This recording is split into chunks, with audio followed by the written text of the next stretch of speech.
G'day guys, welcome back to another video with Enno here from Fantasy Take TV.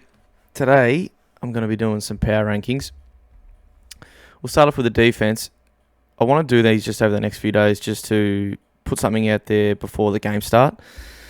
In the next couple of weeks to, a lot of stuff flying around, stats, whatnot, role changes. Once the games happen, I don't want to, sway too much one way or the other after they happen and change my views too heavily. So if I put out, what I think and where players are ranked beforehand, maybe you can sort of, level head yourself once we try to pick our final teams leading up to round one. So another thing, just if you haven't seen, JD's running a giveaway, SuperCoach Plus giveaway over on his Twitter. So head over there at Jackson Davey.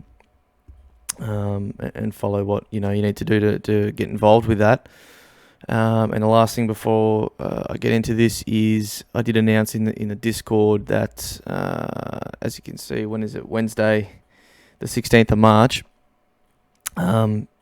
Just before the first game of the season, the grand final rematch. Me, JD, and George will be jumping on a stream, and we'll just do maybe half an hour or so whenever we can get on just before the lockout. Talk some structure, some teams. Obviously, some team news will be out then, but basically we'll just get on before the game and we'll do a watch along. With the whole game, we'll just sit back, watch the footy Wednesday night. So most people would be at home, you'd assume. So we'll probably announce it more as the weeks go on. But just something to put out there for round one. As for the defenders, I saw Jaws did this the other day, last week. We've got similar rankings, but some different. But this one isn't. Jake Lloyd, number one. He's been a super premium defender for 4 years now. Obviously, last year was one of his worst of the four, and it was 108 basically. So. Ultra durable, we know the story. Only missed 2 games in about 6 years, I think it is. Had the sort of massive year in 2020, averaging 120, but I don't think that's sort of plausible. One, due to the scoring in that sort of year with the scaling, but I think he's more due to, you can go 110 again, 110, 112, that sort of area. With Dawson being gone, he gets back some kickouts, he gets back some, some just being the general back there that he had been for so long. So, don't really need to speak any more on him as being number one. What probably needs more talking on is me having Lockie Whitfield at number 2. It's just the scoring power of this man is untapped. It's up there with Lloyd. It is up there with the next man I'll have, but full pre-season, there hasn't been many of them for Whitfield. He's always had mid-season injuries, come into the year with an injury last year, that sort of thing, and sort of hurt him a bit. But he's had a long look at it now, long run, without any setbacks. So to pick him at the price that he is, I just see way too much upside, and that includes his scoring power as well. So I've got him at number 2. The next man I've got at number 3 is Aaron Hall. To me, they're almost in the same bracket because I think they can average in the same areas, but there is just that, for me, Aaron Hall's only done it for 1 year, or 3/4 of a year to an extent. But those 2 games we take out last year where he was the sub for one, or he got subbed off in the other, he averaged 115, over almost 20 rounds. So the scoring power is there. There has been a couple of things floated with Luke McDonald coming back and parking himself back at halfback. I'm not too worried about him. I think Zeeble will start to get less of the ball. If that's the case, it won't sort of take away from Hall too much. And for me, he's got to be the kick-in guy. He's got to be the man. Zeeble did a lot of, he was doing a lot of the sideways, backwards sort of chips, kicks, and Hall was the man actually taking the game on. He averaged almost 30 touches a game, and most of the time, his meters gained was through the roof. But he was taking the game on. He's trying to break the lines. Obviously the ball spent a lot of time back there, and he was actually trying to move it forward and get him on the front foot. So I think that would, Noble would want to continue something like that as opposed to sort of, trying to just save games or save getting heavily scored on, play really defensive. You think he would want to start getting more attacking. So, yeah, I'm really high on Hall. Maybe not as high as number 2 or number 1, but he's up there for me, in the top 3. This is where it starts to get a little bit interesting, where you have the next sort of 2 or 3 guys. But for me, this man's just been rising up the rankings. And that's Jordan Dawson. I mean, you haven't heard a bad thing about this man during the preseason. Rob, I heard talking on Riley O'Brien on SEN this morning, and he was saying, he got asked most impressive players during the preseason. First name, he didn't hesitate, was Jordan Dawson. I think the Crows players are sort of in awe of the sort of the skill set he brings. Obviously, he's got elite foot skills. That left foot. But he did mention his inside game as being something he was surprised by that was quite good, and obviously that's the reason Dawson came across. He wants to play more inside.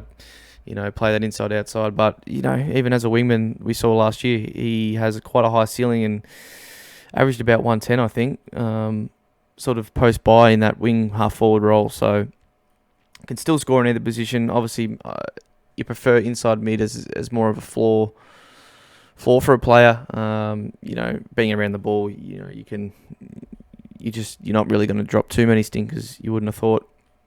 And from memory, I think George said it, he did have quite good junior numbers playing inside mid. So he's only 24, about to turn 25, pretty much in his prime, and is, from all reports, really, really keen to start playing in the midfield. So, we saw it with Laird Mills last year. Taylor Adams, bit of a throwback, but same thing. A midfielder that's available as a defender is someone we really should be heavily considering. So, the next man I've got is Jaden Short. To me, obviously, he just doesn't have as much as upside as Dawson. Obviously, he's slightly cheaper, but I just feel very safe with Jaden Short in my team. I sort of earmarked, a couple of years ago, being a Richmond fan, that without Basher Hooley, this man averages, his average goes up. And we've seen that in the last couple of years, more and more. As Shorty's become, just a better player and taken more responsibility, obviously that average has gone up, and without Hooley last year it was 105. So it's all been said. We know what we get with Shorty.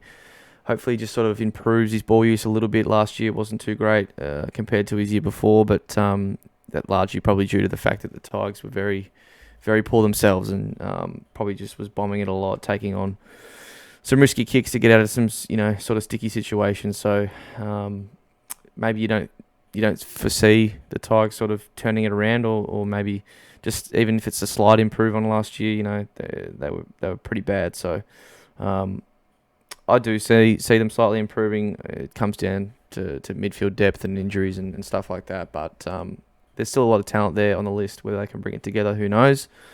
But I just feel safe with Shorty in the team. I just don't see him going any less than pretty much what he did last year, 97, 98. So I think he can go triple figures this season. And another man I do think can do the same is Jordan Ridley. We are pretty blessed with defenders. I think a lot of these guys can go triple figures, and 105, to be honest. So obviously we'll see what happens in the coming weeks. But yeah, Ridley, main thing with him is they got Jay Kelly and they want him to play more free like he did sort of when he burst onto the scene a couple of years ago.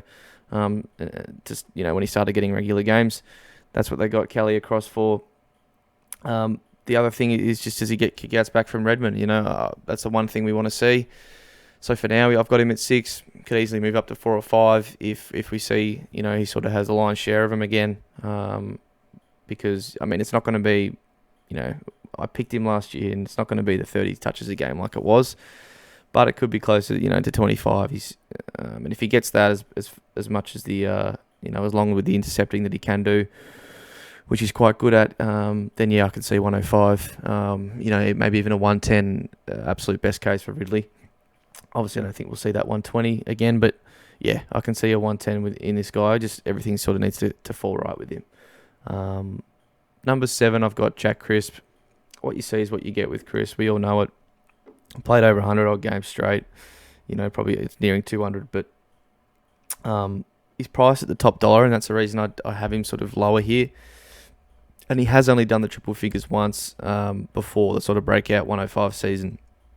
You could probably say the same with Shorty. He hasn't done it before himself. But for me with Crisp, he only even averaged 90 twice before as well. So he just is that sort of, not Mr. Fix-It, but he can play obviously half-back and midfield, and he does get thrown between the two quite a bit. You know, it's not a sort of lockdown or set role every week for him, which maybe it is this year with the new coach. Again, that's something I just want to see where he's playing first. But at his price, priced the same as Hall, more than Dawson, I just think those guys are better value picks.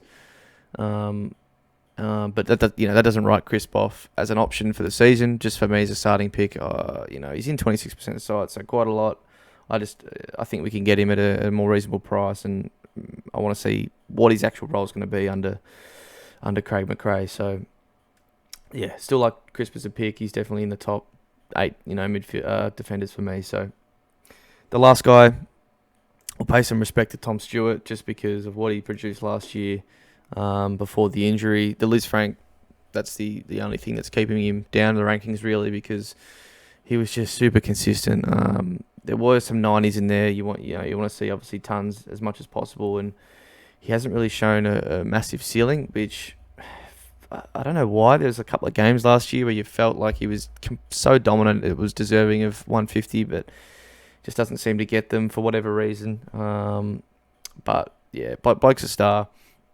Just really worried about, not really worried, but just a little bit of worry about that foot injury. So seems to be tracking along okay. I mean, when you don't hear many things, it's somewhat pricks your ears, because if you're not going well, then obviously that's why. Every player is going well at this stage of the year. So you want to hear some good things, but we will see, if he plays in the preseason and how he looks. So that's my top 8. Thanks for watching. I will get the midfielders, rucks and forwards out over the next week before the games kick off. Next Wednesday is the first sort of official one. I know there's going to obviously be a few this weekend. So as always, hit subscribe, hit like if you can, really helps.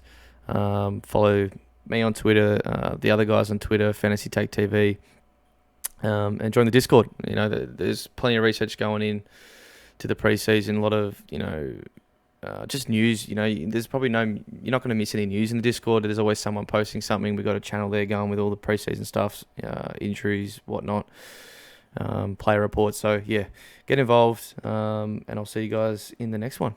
Cheers. Got the mojo deals, we been tripping like 80. Pulling out the coupe at the light.